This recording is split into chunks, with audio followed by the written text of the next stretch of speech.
O lançamento da primeira moeda digital do Brasil está próximo. Conhecido como Drex, a representação virtual do real ainda está em fase de testes pelo Banco Central, mas promete maior segurança para as transações bancárias.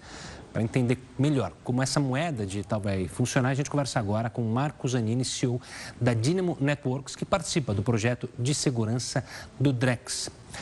Marco, uma boa noite, obrigado pela participação aqui conosco. Eu expliquei basicamente, mas acho que ainda deixa muitas dúvidas. Como é que isso funciona na prática? Como é que como o Drex, como é chamado, vai funcionar na vida de nós brasileiros? Boa noite, Gustavo. Boa noite, Renata. Um prazer falar com você e com seus telespectadores. Obrigado. É uma novidade, O Brasil tem se destacado na inovação tecnológica no setor financeiro e o Drex a gente teve o Pix, O Pix acho que é um sucesso total na população em geral, em todos nós, cidadãos, e o Drex está vindo agora, a gente está nos testes disso, e o Drex promete ser uma moeda digital que vai vir com uma série de ganhos para a sociedade, que são os ganhos de você poder fazer programabilidade, de você ter um aspecto de segurança maior. Enfim, é uma nova aposta. O mundo tem feito vários movimentos como esse do Brasil, do Drex. Nós já temos mais ou menos uns 40 países nesse processo, mas nós estamos na vanguarda do que está acontecendo no mundo. Marco, hoje tem uma grande preocupação aí com as fraudes eletrônicas. Você está dizendo que esse sistema vai ser mais seguro? O que proporciona segurança a essa moeda digital? Muito boa pergunta, Renata. São dois pontos fundamentais. O primeiro, ele usa uma tecnologia nova chamada de blockchain, e essa tecnologia, ela replica os dados das operações por mais de um local, O que a gente chama de nós, de vários pontos onde essa informação é distribuída.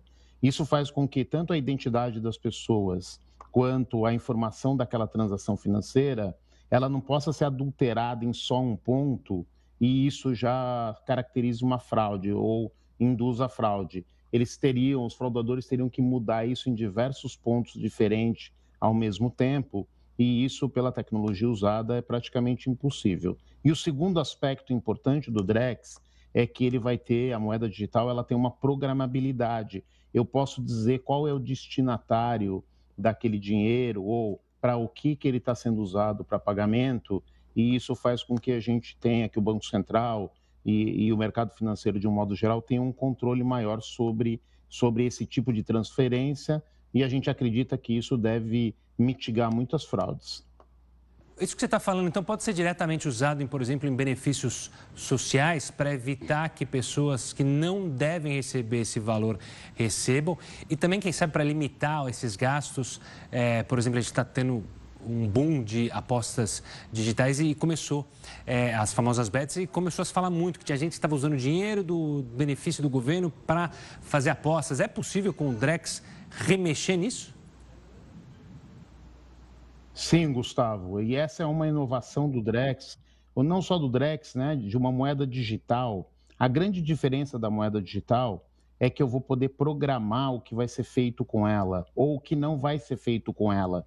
Então, eu posso dizer, por exemplo, que aquele valor ele só pode ser usado para determinados tipos de compra, por exemplo, alimentos ou remédios, ou também ele só pode circular em determinada região do país e na outra não.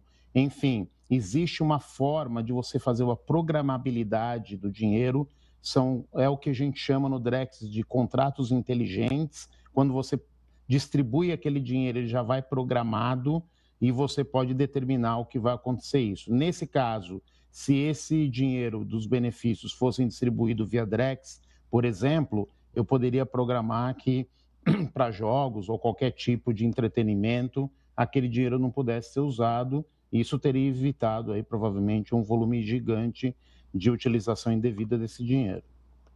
E, Marco, o Drex vai ser usado já logo no início por pessoas físicas ou no começo vai ali funcionar só para as transações empresariais? Ótima pergunta, Renata. A primeira fase do Drex, ela é uma fase onde esse dinheiro vai circular no que a gente chama de atacado. Provavelmente vai circular nas transações interbancárias e de títulos de governo, por exemplo.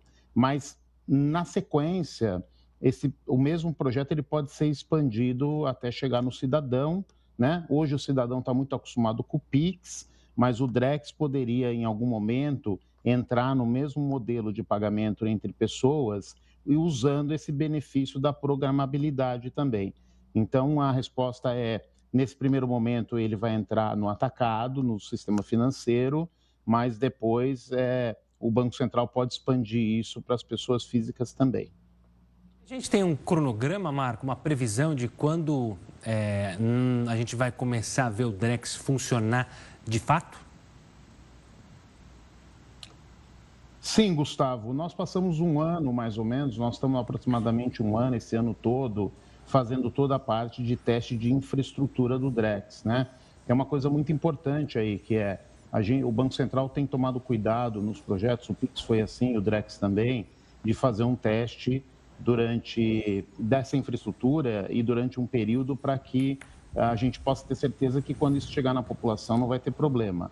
Então, nós passamos por essa fase, que a gente chamou de fase 1, e agora a gente está entrando na fase 2, que são os casos de uso, né? Nós estamos testando agora determinadas usabilidades do Drex. Então, existe casos de uso de transferência, venda de carros, de veículos, ou de moedas sociais, ou de agronegócio, enfim, existem vários casos de uso. Hoje, nós somos 16 grupos de empresas no Drex, o Banco Central acabou de abrir uma chamada permitindo que outras empresas se inscrevam também para expandir esses testes, né, ter mais casos de uso, e esses testes vão acontecer, essa fase 2 vai acontecer até julho de 2025.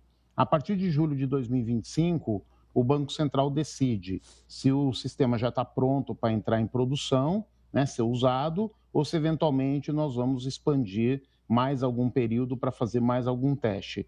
Mas, pelo que eu tenho percebido, os projetos estão bem consistentes e eu acredito que o Banco Central deve realmente colocar isso em uso em 2025. Tá certo, Marco. Muito obrigada pela gentileza da entrevista. Uma ótima noite para você. Até mais. Foi um prazer. Obrigado. Um abraço.